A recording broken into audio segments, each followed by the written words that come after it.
కడప నగరంలోని బెల్టప్ సర్కిల్ దగ్గర హత్య చేసిన కేసులో ముద్దాయిలను అరెస్ట్ చేసి వారి నుండి మారణాయుధాలు స్వాధీనం చేసుకున్నట్లు కడప ఎస్పీ అశోక్ కుమార్ తెలిపారు. ఆయన మీడియా సమావేశంలో ముద్దాయిలను ప్రవేశపెట్టారు. అందరికీ నమస్కారం. ఈ నెల 15వ తేదీ రాత్రి 8:30 గంటలకి బిల్టప్ సర్కిల్లోని రెడ్డి వైన్స్ ఆ ఏరియాలో జరిగినటువంటి ఒక మర్డర్లో ఇన్వాల్వ్ అయినటువంటి 4 ముద్దాయిల్ని ఈరోజు అరెస్ట్ చేసి రిమాండ్కి పంపించడం జరుగుతుంది. ఆ 4 ముద్దాయిల్లో రాయప్ప అలియాస్ పెద్దోడు, షేక్ గౌస్ అలియాస్ కాలియా, శీలం బాలస్వామి, సుంకర వెంకటేష్ ఈ 4 ముద్దాయిలు ఇన్వాల్వ్ అయి ఉన్నారు.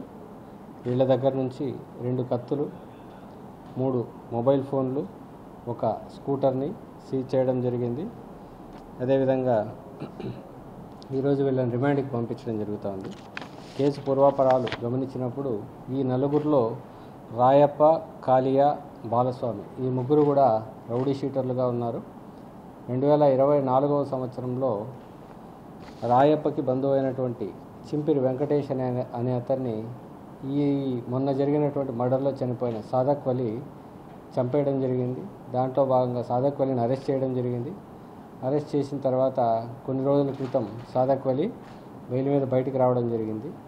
దీన్ని మనసులో పెట్టుకున్నటువంటి రాయప్ప మరియు అతని యొక్క అనుచరులు ఒక పథకం ప్రకారం సాదిక్ వలిని ఎలాగైనా చంపాలనే ఉద్దేశంతో ఒక పథకాన్ని రూపొందించి 15వ తేదీ రాత్రి అతన్ని నమ్మించి మాట్లాడే పని ఉందనేసి పిలిపించినట్లుగా యాక్ట్ చేసి అతన్ని ట్రాప్ చేసి చంపడం జరిగింది.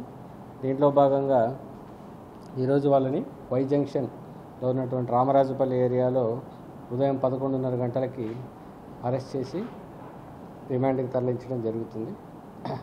దీంట్లో ఈ ఇన్వెస్టిగేషన్ కంటిన్యూ అవుతుంది.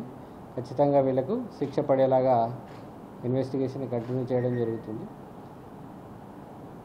అదేవిధంగా మనకు కడప జిల్లాలో ఉన్నటువంటి అందరూ రౌడీ షీటర్ల మీద నిఘా కంటిన్యూ చేయడం జరుగుతుంది.